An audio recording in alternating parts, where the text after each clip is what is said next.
అయితే జంపన నేను మొట్టమొదటిగా నాకు నక్సలెట్లు ఎప్పుడు తెలిసిందంటే గుర్తేడు దగ్గర ఐఏఎస్ ఆఫీసర్ని కిడ్నాప్ చేశారండి. అంటే అది వాళ్ళు శంకరన్ గారు అనే చాలా ఫేమస్ ఆఫీసర్, ప్రజలకు ఉపయోగపడేవాళ్ళు వాళ్ళు, వాళ్ళని కిడ్నాప్ చేశారండి. అంటే మీకు ఏమైనా ఐడియా ఉంది సార్ ఆ సంఘటన ఏమన్నా? శంకరన్ ఇతర రకాల అధికారులు కూడా ఉన్నారు. అవును. సో అది వాళ్ళందరూ కూడా కొంతమంది అరెస్ట్ చేశారు. తెలుసు అది. అంటే నేను 84లో పోయినా కాబట్టి అది జరిగింది 87 జరిగింది. అది అవును జరిగింది కాబట్టి ఏంటంటే ఆ కిడ్నాప్ ఇప్పుడు పార్టీ నాయకులు అరెస్ట్ అయ్యారు. మల్లిక్ నిమ్మలూరి భాస్కర్ రావు అంటే రాష్ట్ర కమిటీ మెంబర్ ఉన్నాయనే, తర్వాత మరికొంతమంది అరెస్ట్ అయ్యారు. కాబట్టి ఈ సందర్భంగా అంటే వీళ్ళు అంటే జైలు నుంచి విడిపించాలని చెప్పి వాళ్ళని అనుకోకుంటే ఏంటంటే శంకరన్ వాళ్ళు అక్కడికి వచ్చిండ్రు. వచ్చినప్పుడు వీళ్ళకు దళానికి అక్కడ వీళ్ళు దొరికిండ్రు. కాబట్టి వెంటనే కిడ్నాప్ చేసారు. కిడ్నాప్ చేసి వాళ్ళని కొట్టలేదు, చంపలేదు. వాళ్ళని మంచిగానే గౌరవంగా తిండి పెట్టి అన్ని రకాల రెస్పెక్ట్ ఇచ్చి చూసుకున్నారు. ఆ డిమాండ్స్ ఏదైతే నెరవేరినాయి. ప్రభుత్వం వెంటనే వాళ్ళని వదిలేసింది. వెంటనే హెలికాప్టర్ ద్వారా వాళ్ళని వెంటనే జైలు నుంచి తీసుకొచ్చేసి వాళ్ళని ఒప్పజెప్పింది కదా. ఒప్పజెప్పింది కాబట్టి వీళ్ళని కూడా పంపించింది. అయితే ఆ తర్వాత శంకరన్ కూడా వాస్తవానికి ఆ తర్వాత తిరిగి అంటే చాలాసేపు మాట్లాడి కదా, అక్కడ పీపుల్స్ వార్ నాయకులతో మాట్లాడి ఆయన అర్థం చేసుకున్నది కూడా పీపుల్స్ వార్ వాళ్ళేమో పెద్ద అరాచకులు కాదు. సరే, వాళ్ళు తుపాకీ పట్టడం సిద్ధాంతం ఆయనకు వేరు భిన్నమైంది, అది వ్యతిరేకమైంది. కానీ వాళ్ళు ప్రజల కోసమే పనిచేస్తున్నారు, అయితే వాళ్ళ మార్గం వేరే అనే దాంతో ఆయన కొంత అర్థం చేసుకొని ఆ తర్వాత ఇప్పుడు పౌరస్పందన పెట్టిండు కదా ఆయన. అంటే ఈ యుద్ధం వద్దు ఆయన అంటే దీన్ని ఇప్పుడు ఎవరు కూడా చనిపోవద్దు, మావోయిస్టులు చనిపోవద్దు, పోలీసులు చనిపోవద్దు, శాంతి కావాలని చెప్పి పౌరస్పందన వేదిక పెట్టిండు కదా. 96, 97లో కూడా పెట్టిండు ఆయన. కాబట్టి వివిధ సందర్భాల్లో కూడా ఆయనే మాట్లాడిండు కూడా శాంతి కావాలన్నది. కాబట్టి అట్లా ఆనాడు ఆ తూర్పుగోదావరి గుర్తేడు సంఘటన అంటే మొట్టమొదటిగా చరిత్రలో అదొక సంఘటన, అది నిలిచిపోతుంది. అది అవునండి. ఇక ఎన్కౌంటర్ స్పెషలిస్టులు అనే ఉండేవారు కొంతమంది ఫేమస్. అంటే మేము వినోన్నమాట ఈయన ఎన్కౌంటర్ స్పెషలిస్ట్ అని.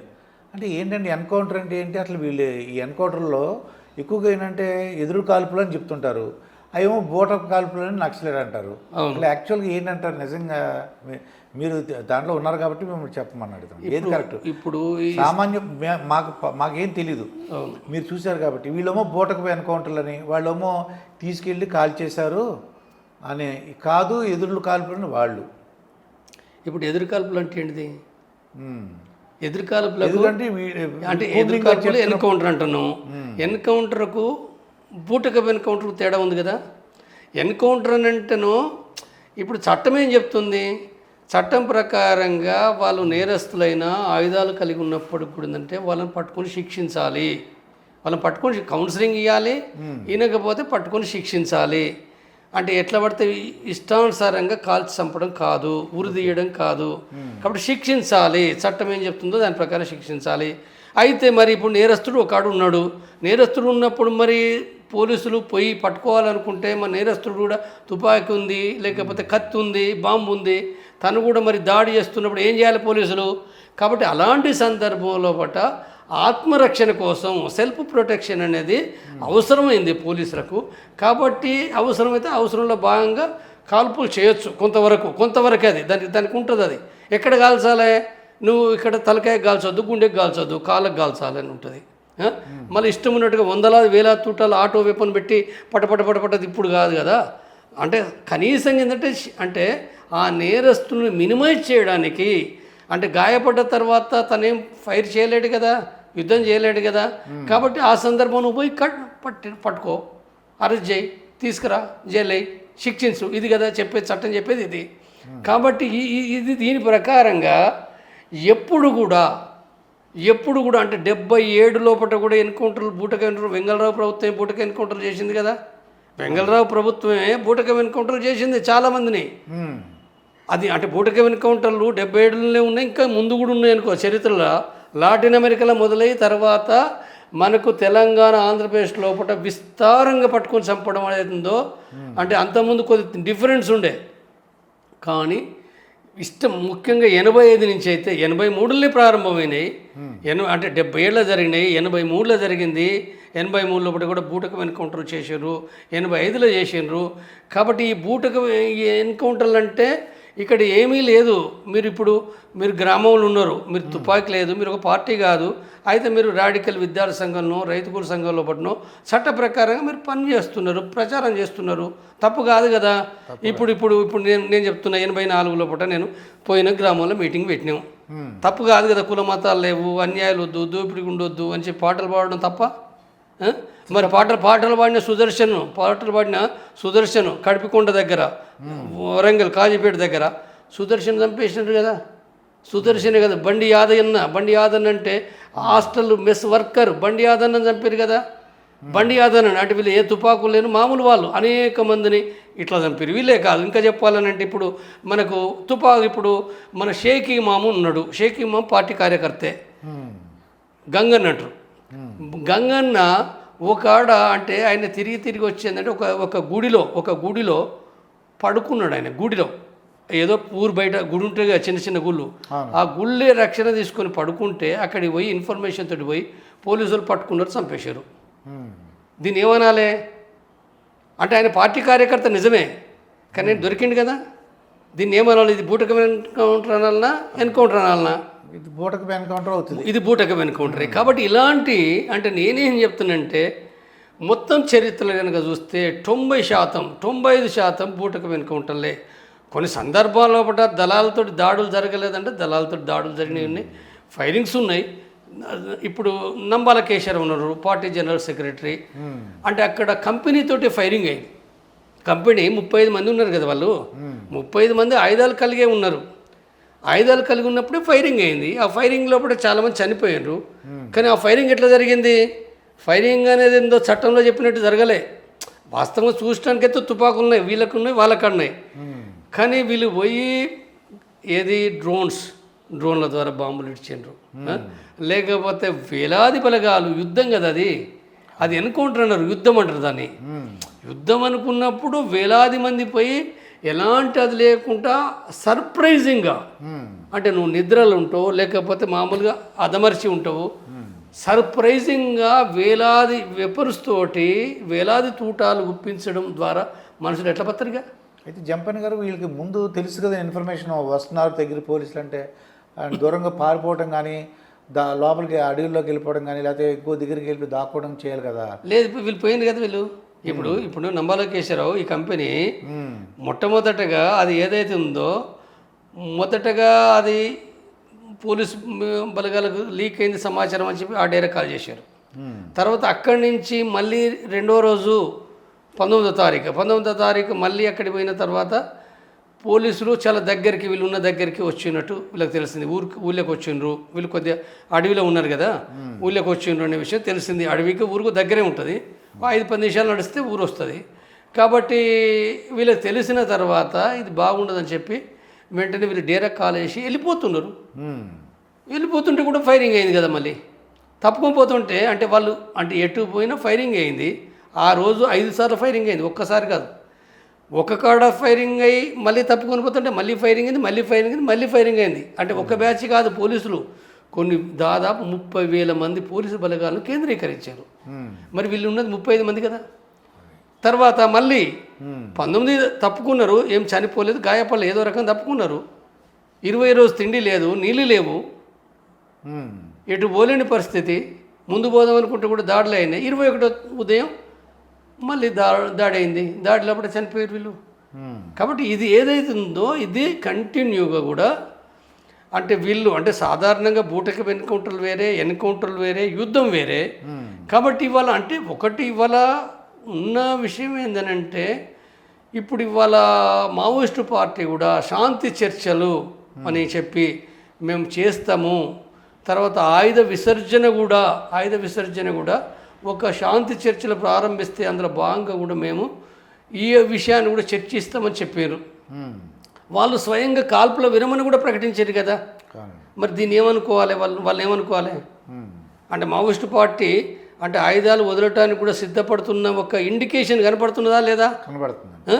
ఒకవేళ ఇండికేషన్ లేకపోతే నువ్వు చంపితే మేము చంపుతాం అంటారు కదా, వెనకటి అన్నారు కదా. సరే నీకు దమ్మున్నక నువ్వు చేస్తున్నావు, మేము తప్పుకుంటాం, మేము కూడా యుద్ధం చేస్తామంటారు కదా. ఈ మాటలు మాట్లాడరు కదా. మేము ఆయుధాల విసర్జన ఎజెండాలు చర్చిస్తాము, లేకపోతే మేము కాల్పుల విరమణ చేస్తాము, ఈ మాటలు మాట్లాడరు కదా. తర్వాత ఆఖరి జనజీవన స్రవంతిలో కలిసే విషయం కూడా చర్చిస్తామన్నారు కదా. అంటే క్లియర్గా అర్థమవుతుంది కదా. క్లియర్గా అర్థమవుతున్నప్పుడు మరి కేంద్ర ప్రభుత్వం పిలవాలి కదా. తప్పే ఉన్నది, నష్టమే ఉన్నది. 50 ఏళ్ళ కాంచి నడుస్తుంది నక్సలైట్ ఉద్యమం. మరి నీకు నెలకు 2 నెలలకు 3 నెలలు ఆగితే ఏమవుతుంది నీకు? నువ్వు పిలువు, మాట్లాడు. వాళ్ళు ఒకరు ఇద్దరు ముగ్గురు వస్తారు, సాయుధ పోరాట విరమణ చేస్తారు కదా. చర్చల్లో పాటు నిర్ణయం అయిన తర్వాత నీకేం నష్టం ఉంది? నెల 2 నెలలు కనుక చేయకపోతే ఇక మొత్తం అయిపోతుందా? ఇప్పుడు ఏదో నెలకు వేయకపోతే, నెల కంప్లీట్ చేయకపోతే ఏదో కాదన్నట్టు ఎందుకు? కాబట్టి నీ క్యాంపులు నీకు ఉంటూనే ఉన్నాయి కదా. నీ క్యాంపులు అట్టనే ఉన్నాయి, నీ పోలీస్ బలగాలు ఉన్నాయి, నీ ఇంటెలిజెన్స్ ఉన్నది, నీ ఇన్ఫార్మర్ నెట్వర్క్ ఉన్నది. ఏమున్నది? నష్టం ఏమున్నది నీకు? ఈ నెల 2 నెలలకే మావోయిస్టులు మళ్ళీ లక్షలు అవుతారా? కాబట్టి చర్చలు చేయాలి. చర్చలు చేస్తే ఈ సమస్య ఉండదు కదా. కాబట్టి అది వాళ్ళు చేయాలి. మావోయిస్టు పార్టీ మరింత స్పష్టంగా చెప్పాలి. మరింత స్పష్టంగా కూడా వాళ్ళు సాయుధ పోరాట విరమణ కూడా చెప్పాలి. ఆయుధ విసర్జన చెప్పినవి బాగానే ఉంది. జనజీవన స్రవంతులు కలిసే విషయం కూడా మేము నిర్ణయం తీసుకుంటూ ఉన్నాం, బాగానే ఉంది. కానీ కేంద్ర ప్రభుత్వం అంటే ఇది నాటకాలు అంటుంది, ఇదంతా ఉత్త డ్రామా అంటుంది. డ్రామాగా మేము అర్థం చేసుకుంటున్నాం, చాలామంది అర్థం చేసుకుంటున్నారు. కాబట్టి స్పష్టంగా చెప్పండి, మీకు నష్టం లేదు, సాయుధ పోరాట విరమణ మీరు ప్రకటించండి. ప్రకటించి శాంతి చర్చలు ఆరంభించండి. శాంతి చర్చల తర్వాతనే మీరు ఆయుధాలు ప్రభుత్వానికి ఒప్పచెప్తారు. సరెండర్గా దీని అర్థం ఇది. సరెండర్ అనరు దీన్ని. సరెండర్ అనరు. చట్టపరంగా మావోయిస్టు పార్టీ ఆయుధాలు వదిలేసి బయట ఒక చట్టపర సంస్థగా మారిపోతుంది. అయితే జంపన్కి ఆయుధాలు ఎలా వస్తున్నాయండి వీళ్ళకి? ఆయుధాలు ఎలా వస్తున్నాయి అంటారు? ఆయుధాలు రావడానికి అనేక మార్గాలున్నాయి కదండి. ఆయుధాలు రావడానికి ఏమున్నది? ఆయుధాలు అంటే ఆయుధాలు ఇచ్చేదే వాళ్ళు ఇయ్యరా? సామ్రాజ్యవాదులు ఇయ్యరా? వాళ్ళకి డబ్బులు వద్దా? ఆయుధ పరిశ్రమ పెద్ద పరిశ్రమలు కదా. పరిశ్రమలు పెట్టుకునేది ఎందుకోసం వాడు పెట్టుకున్నాడు? వాడు ఎందుకోసం పెట్టుకున్నాడు? వాడు అంటే ఎలా వస్తున్నాయి ఏంటన్నా ఎక్కడ అంటే వాడు అమ్ముకోడా? వాడు అమ్ముకుంటారా లేదా? అయితే నక్సలైట్ కూడా కొనుక్కుని డబ్బులు పెట్టి కొనుక్కునే తీసుకుంటారు. కొనుక్కుంటారంటే అమెరికా వాడు, పాకిస్తాన్ వాడు ఎవడు ఇవ్వటంలే, చైనా వాడు ఎవడు ఇవ్వటంలే. వాళ్ళని అడగది. ఎట్టి పరిశ్రమ కూడా దానిపైన దుష్ప్రచారం అవసరం లేదు. అది లేదు, నాకు తెలుసు కాబట్టి చెప్తున్నా. వాళ్ళు ఏనాడు కూడా ఏ ప్రభుత్వాల నుంచి కూడా ఆయుధాలు వాళ్ళు తీసుకోలేదు. ఏ ప్రభుత్వాల నుంచి కూడా. పాకిస్తాన్ కానీ, చైనా కానీ, అమెరికా కానీ, రష్యా కానీ, ఇదంతా అబద్ధపు తప్పుడు ప్రచారం. నేను ఈ సందర్భంగా చెప్పేది. అయితే ఆయుధాలు కొనుగోలు చేస్తారు. ఎక్కడి నుంచి చేస్తారు? ఈ దేశంలో ఉన్న వాళ్ళతోటే. ఈ దేశంలో ఎవరు చేస్తారు? ఎవరైనా డబ్బు కాసేపడే వాళ్ళు ఎవడైనా కావచ్చు. డబ్బులు కాసేపడే వాళ్ళు లేరా? ఉంటారు. అంటే కాంగ్రెస్లో లేరా? తెలుగుదేశంలో లేరా? బీజేపీ పార్టీలు లేరా? బీజేపీ పార్టీలో డబ్బులు కమ్ముడు పోరా? ఎంతమంది పోరు? పోలీసులు పోరా? పోలీసులు ఎంతమంది ఈ దేశ రహస్యాలు పాకిస్తాన్కి అమ్ముకుంటారు, చైనాకి అమ్ముకుంటారు, అమెరికాకి అమ్ముకుంటారు. అమ్ముతలేరా? అమ్ముతున్నారు కదా. అంటే డబ్బులు వస్తే కథమే కదా. డబ్బులు వస్తే కూడా ఏంటంటే అమ్ముకుంటారు. ఇప్పుడు మొన్న సింధు ఆపరేషన్ సందర్భంగా ఒక మహిళ పాకిస్తాన్కు అమ్మినట్టుగా కూడా ఒకటి వచ్చింది కదా, మీడియాలో వచ్చింది కదా. కాబట్టి డబ్బుకు మొత్తంగా సర్వం దాసోహం అంటారు. కాకపోతే డబ్బులు ఎక్కువైతాయి. ఇప్పుడు 100 రూపాయలకు కొనేది 200 కొనాలి. కాబట్టి స్మగ్లర్స్ ఉన్నారు కదా, స్మగ్లర్స్ ఆయుధాలు అందిస్తారు ఒకటి. రెండోది ఏంది, ఇంకొకటి ఏంటంటే వాళ్ళు తయారు చేసుకుంటారు.